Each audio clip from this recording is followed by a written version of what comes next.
हे 6वीचं इतिहासाचं पुस्तक आहे, बालभारतीकडून प्रकाशित करण्यात आलेलं। मागील वर्षीपर्यंत या इतिहासाच्या पुस्तकात काय शिकवलं जात होतं तर वैदिक काळातील लोकांचा आहार साधा पौष्टिक होता।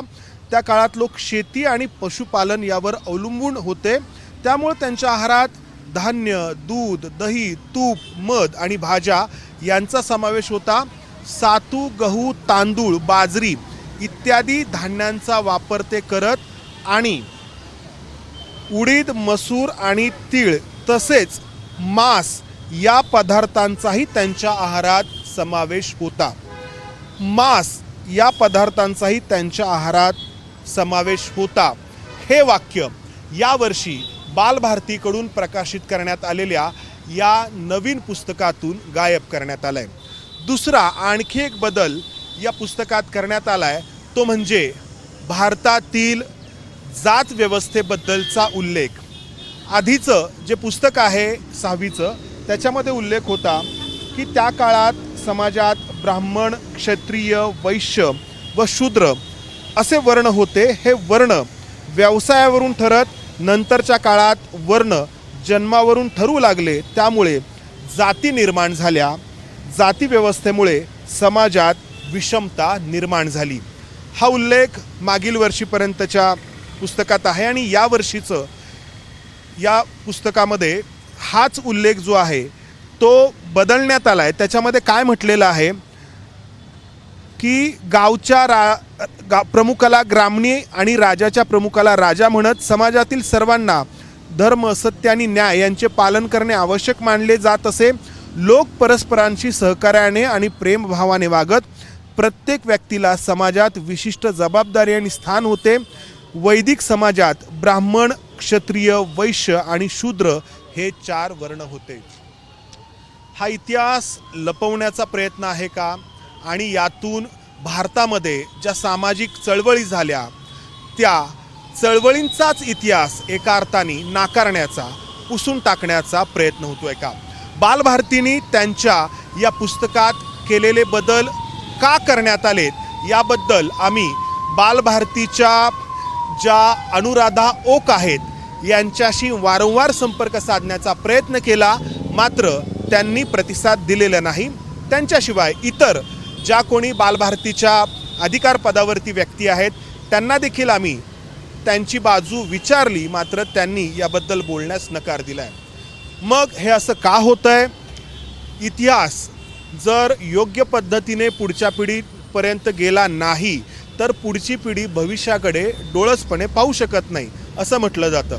मग असं असताना हा इतिहास का बदलला जातोय याबद्दल बोलण्यासाठी आपल्यासोबत आहेत सावित्रीबाई फुले पुणे विद्यापीठाच्या इतिहास विभागाच्या प्रमुख श्रद्धा कुंभोजकर मॅडम। मॅडम स्वागत तुमचं, नमस्कार। या सगळ्याबद्दल आधी तुमची प्रतिक्रिया। हे 2 प्रमुख बदल आम्ही सांगण्याचा प्रयत्न करतो, इतरही काही बदल आहेत यामध्ये। हे हातात धरून चालेल। हां ठीक आहे। मग इतिहासाची पुस्तकं जी असतात ना तर त्यांचं एक विशिष्ट काम असतं। ते काम असं आहे की आपल्या गतकाळाबद्दलची एक यथायोग्य वास्तवाला धरून अशी प्रतिमा मुलांच्या म्हणजे ते पुस्तक जे शिकणार आहेत त्या वाचकांच्या मनामध्ये निर्माण व्हावी। आणि जेव्हा आत्ता तुम्ही जसे फरक वाचून दाखवले असे फरक करून त्यामधनं थोडे थोडे बारीक बारीक गोष्टी गाळल्या जातात, तर त्यातून जी एक वेगळी प्रतिमा मुलांच्या समोर उभी राहील त्या भूतकाळाबद्दलची, तर ती काही सत्याला धरून असेल असं मला वाटत नाही। याचं कारण असं की हे पुस्तक आहे 6वीचं, म्हणजे 11 वर्षांची मुलं साधारणतः पौगंडावस्थेमध्ये प्रवेश करणारी। अशा मुलांना प्राचीन काळ आपला नक्की कसा होता याबद्दल शिकवणं हे या पुस्तकाचं काम आहे। परंतु आपल्या प्राचीन काळात जर फक्त प्लांट बेस्ड किंवा वनस्पतीजन्य पदार्थ खाल्ले जात होते असं म्हटलं गेलं, तर आज आपल्याला माहिती आहे की भारतामध्ये ॲनिमियासारखे रोग मोठ्या प्रमाणामध्ये, कुपोषणासारख्या गोष्टी होत असतात। असं असताना एक प्राचीन काळाचं ज्याच्याकडे आपण आदर्श म्हणून पाहतो आणि अतिशय योग्यच आहे ते की तेव्हा अनेक गौरवशाली गोष्टी घडलेल्या आहेत, तर त्या काळामध्ये फक्त वनस्पतीजन्य आहार आहे असं मुलांच्या मनावर जर बिंबवलं गेलं तर आज मांसाहार करणाऱ्या मुलांच्या मनामध्ये कदाचित कुठेतरी अशी न्यूनगंड निर्माण अशी भावना निर्माण होऊ शकते की हे पूर्वी नव्हतं आणि आपण करतोय ते काहीतरी वेगळं आहे. तर हा एक मला हा आहार वर्चस्ववाद जो आपण आजकाल वाढीस लागताना पाहतो आहोत की मांसाहार करणाऱ्यांना अनेक ठिकाणी घरं मिळत नाही आहेत किंवा मांसाहार करणारे काहीतरी कमी प्रतीचे आहेत, असं एक चित्र निर्माण केलं जाते. तर त्याचाच एक प्रयत्न याला म्हणायचं. म्हणजे त्याच्याशी हे कसं जोडायचं हे मला नाही कळत, परंतु मला जे कळतं ते असं की खरोखरीच वेदाचा जर तुम्ही अभ्यास केला किंवा ऋग्वेदाची सूक्त जर पाहिली, आणखीन पुढचं ज्याला वैदिक वाङ्मय म्हणतो, धर्मसूत्र असतात, आणखीन अनेक गोष्टी, त्याच्यामध्ये निश्चितपणे आपल्याला मांसाहाराचा उल्लेख आढळतो. म्हणजे जे घडलं ते कथन करणं हे जर इतिहासाचं आणि पाठ्यपुस्तकांचं काम असेल तर ते ह्या नव्या पुस्तकामध्ये वेदांमध्ये म्हणजे यजुर्वेदामध्ये काय उल्लेख आहे मांसाहाराच्या संबंधी?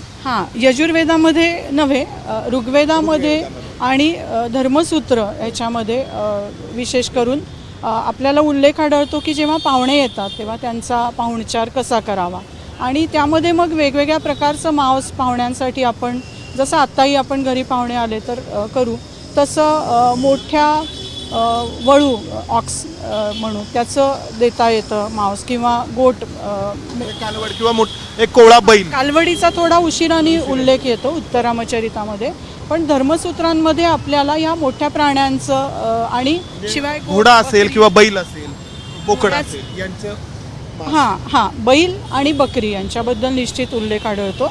घोड्याचा उल्लेख अश्वमेध यज्ञामध्ये निश्चितपणे आढळतो आणि ते मांस खाणंही म्हणजे प्रसाद म्हणून त्या स्वरूपामध्ये खाणंही अभिप्रेत आहे. त्यामुळे मांसाचा आहार म्हणून वापर निश्चितपणे केला जातो, वेदकाळात केला जात होता आणि आत्ता तो मात्र इतिहासातून नाकारला जातो. होय, या पुस्तकातनं सरळ मांस हा शब्दच गाळला गेलेला दिसतो. मांस हा शब्द गाळला गेलाय. दुसरा महत्त्वाचा मुद्दा तो म्हणजे भारतातील जात व्यवस्था याबद्दलचा उल्लेख आपण सांगितला. तर आधीच्या पुस्तकामध्ये या जात व्यवस्थेबद्दल म्हटलं गेलं आहे की या जात व्यवस्थेमुळे समाजात विषमता निर्माण झाली, आणि आत्ताचं जे यावर्षीचं पुस्तक आहे त्याच्यातून तो उल्लेख गाळला गेला आहे. याच्यामुळं काय होऊ शकतं? पाठ्यपुस्तकं जेव्हा निर्माण होतात ना, तर ती निर्माण करताना लेखकांना हे सांगितलं जातं की काही घटनात्मक मूल्य आहेत, ती मूल्य आपल्याला ह्या कथनाच्या माध्यमातून मुलांपर्यंत पोचवायचे, आणि त्यामध्ये समता असते, स्वातंत्र्य असतं, आणखीन इतरही वैज्ञानिक दृष्टिकोन असतो. ही सगळी मूल्य त्या पुस्तकाच्या माध्यमातून मुलांपर्यंत पोचवायला हवी.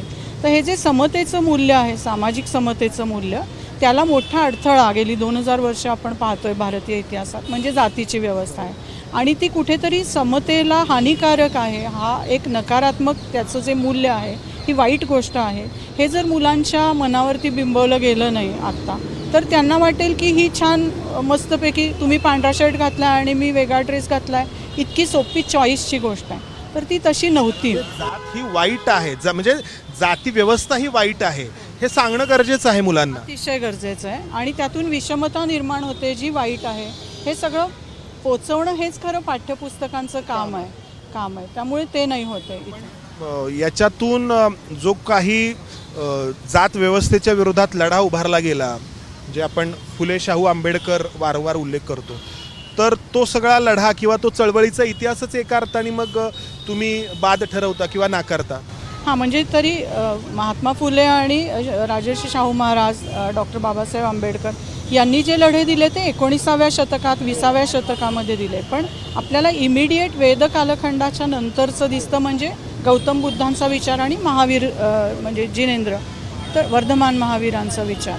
तर त्यांच्या शिकवणीमध्येच यज्ञीय हिंसेचा इतका मोठा त्यांनी निषेध केलेला आहे की ही हिंसा करू नये, प्राण्यांचे निष्कारण बळी देऊ नये, हे जैन धर्मामध्ये आणि बौद्ध धर्मामध्ये सुद्धा स्पष्टपणे सांगितलं आहे. मग गौतम बुद्धांनी आणि महावीर जैनांनी हा लढा कशाच्या विरुद्ध दिला होता?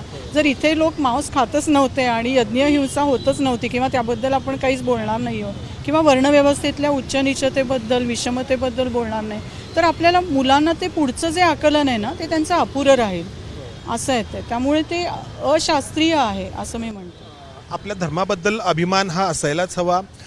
अनेक चांगल्या गोष्टी परंपरेनुसार आपल्यापर्यंत पोचतात, त्या धर्माचं अधिष्ठान लाभलेलं असतं. यामुळे आणि खूप मोठी झेप समाज म्हणून हिंदू धर्माने घेतली, मात्र ज्या गोष्टी खरंच चुकीच्या होत्या त्या नाकारण्यात काय अर्थ आहे का? हां, म्हणजे वैदिक कालखंडामधला हा जो बळींचा म्हणजे यज्ञहिंसेचा प्रकार आहे तो नाकारून चालणार नाही, कारण तो एक महत्त्वाचा भाग होता त्या संस्कृतीचा. आणि दुसरं मगाशी जो तुम्ही उल्लेख केला ना, होय, जी होती अस्तित्वात, हे वास्तव आहे. हो, ते आणि वर्ण आणि जातीबद्दलचं हे आत्ताच्या पुस्तकामधलं चित्रण मला प्रॉब्लेमॅटिक वाटतं. याचं कारण असं की ते जणू काही त्याच्यामध्ये प्रत्येकाला जबाबदारी होती आणि प्रत्येकाला आखून दिलेलं एक स्थान होतं. जबाबदारी आणि स्थान असं त्यांनी म्हणलं आहे. तर मी उद्या म्हटलं, मी बाई असून, की नाही मला पुरुषा इतकं स्थान हवं आहे किंवा माझा एक्स वर्ण आहे मला वाय वर्णाचं स्थान हवं आहे, तर ते मिळणार होतं का? ते नव्हतं मिळणार. त्यामुळे इतकी सुलभीकरण केलेली आणि म्हणून सत्याशी प्रतारणा करणारी मांडणी बालभारतीसारख्या महत्त्वाच्या शैक्षणिक हस्तक्षेप करणाऱ्या आणि खरं तर पायाभरणी करणाऱ्या संस्थेकडून व्हावी हे मला बरं नाही वाटत. मॅडम, मी पुन्हा कदाचित तो प्रश्न थोडासा तुम्हाला राजकीय पण वाटू शकतो, पण हे का होतंय? म्हणजे आता तुम्ही इतिहासाच्या मोठ्या प्राध्यापिका आहात, हे असं लिहिणं म्हणजे फक्त एक 2-4 ओळी कमी आणि 2-4 ओळी जास्त छापणं एवढ्यापुरतं मर्यादित नाही आहे. हो, निश्चितच हे तेवढ्यापुरतं मर्यादित नाही आहे. आणि त्याच्यामागे 2 प्रकारचे विचार असू शकतात. एक विचार असा असू शकतो की लहान मुलं आहेत त्यांना कशासाठी आहे भूतकाळाचं ओझं, एक अन्याय गोष्टी असतात. म्हणजे स्मृतींचं राजकारण आपल्याला माहिती असतं की ज्या अप्रिय स्मृती असतात त्या आपल्याला नकोशा वाटतात, त्यामुळे त्या कशासाठी मुलांपर्यंत पोचवायच्या. तर हे वाटणं आणि ते एका इतिहासाच्या प्रमाण मानलेल्या पाठ्यपुस्तकामध्ये अभिव्यक्त करणं, या 2 गोष्टी वेगळ्या आहेत. आपल्या लहान घरामधल्या मुलालेकरांना आपण काय सांगावं काय नाही हे आपल्या हातात असतं, पण पाठ्यपुस्तक ही इतिहासाची एक शास्त्रीय बैठक पुढच्या आयुष्यामध्ये मुलांच्या मनामध्ये निर्माण करणारी असतात. त्यामुळे हे अयोग्य आहे. म्हणजे असा एक निरागस अप्रोच असेल असं आपण गृहीत धरलं तरी ते अयोग्य आहे. आणि दुसरा अर्थातच राजकीय विचाराचा काही त्याच्यामध्ये भाग असेल की मांसाहार ही गोष्ट म्हणजे अयोग्य आहे असं मानणारी काही लोक असू शकतात, किंवा ती खरं म्हणजे आज स्टॅटिस्टिक्स पाहिलं तर आपल्याला कळतं की बरीच लोक मांसाहार करतात आणि तो वैयक्तिक ज्याच्या त्याच्या चॉईसचा निवडीचा प्रश्न आहे. पण ते पुस्तकांच्या माध्यमामधनं अधिकाधिक अधोरेखित करणं की आपल्या गौरवशाली भूतकाळामध्ये मांसाहार नव्हता म्हणून मांसाहार असणं ही एक अर्थाने अनडिझायरेबल नकोशी गोष्ट आहे, हे योग्य नाही. आहार वर्चस्ववाद आणि वर्णवर्चस्ववाद याचा एक भाग आहे असं वाटतं तुम्हाला? म्हणजे हा प्रश्न म्हणजे असू शकतं, पण मी मगाशी म्हणलं तसं की मी थोडी मार्जिन सोडेन की कदाचित निरागसपणेही झालेलं असू शकतं, पण ते दोन्ही असू शकतं. तर धन्यवाद मॅडम. तर आपण पाहतो आहोत बदललेल्या काळामध्ये कोणी काय खावं हे ठरवण्याचा अधिकार देखील आपल्यालाच आहे अशा काही समूहांना वाटतंय, आणि त्यातून खाण्यावरून त्या व्यक्तीची योग्यता मोजण्याचा एक नवीन प्रकार महाराष्ट्रात वाढीस लागलेला आहे. आणि दुसरी गोष्ट ती म्हणजे आपल्या इतिहासात ज्या चुकीच्या गोष्टी घडल्यात या जर नव्या पिढीपर्यंत पोचल्या नाहीत तर ती चूक पुन्हा होणार नाही याची दक्षता देखील घेतली जात नाही. तो धोका देखील बळावतो की चुकीला म्हणजे जात व्यवस्था चूक होती हे जर या नव्या पिढीला कळालंच नाही तर मग ते कसं म्हणणार की ते चूक आहे. हो, निश्चित. त्यामुळेच गतकाळाचं आकलन आणि आपलं नवं राष्ट्रीय शैक्षणिक धोरणसुद्धा हेच सांगतं की आपण एक साकल्यानी समग्र 4 बाजूंनी असं आकलन मुलांपर्यंत पोचवायला हवं. त्यामुळे गतकाळामधल्या अप्रियही गोष्टी मोकळेपणाने आत्तापर्यंत जशा सांगितल्या जात होत्या पुस्तकांमध्ये त्या सांगायला खरं म्हणजे काही हरकत नव्हती. इतिहासाकडे निरपेक्षपणे यासाठीच पाहायचं असतं की इतिहासात घडलेल्या चुका भविष्यामध्ये होऊ नयेत. मात्र या चुका दडवण्याचा उद्देश जर त्यावेळी जे घडलं ते चुकीचं होतं हे आत्ताच्या पिढीला कळू नये हा असेल तर मात्र हे अतिशय भीषण आहे. कॅमेरामॅन विजय राऊत, समंदार गुंजारी, ABP माझा, पुणे.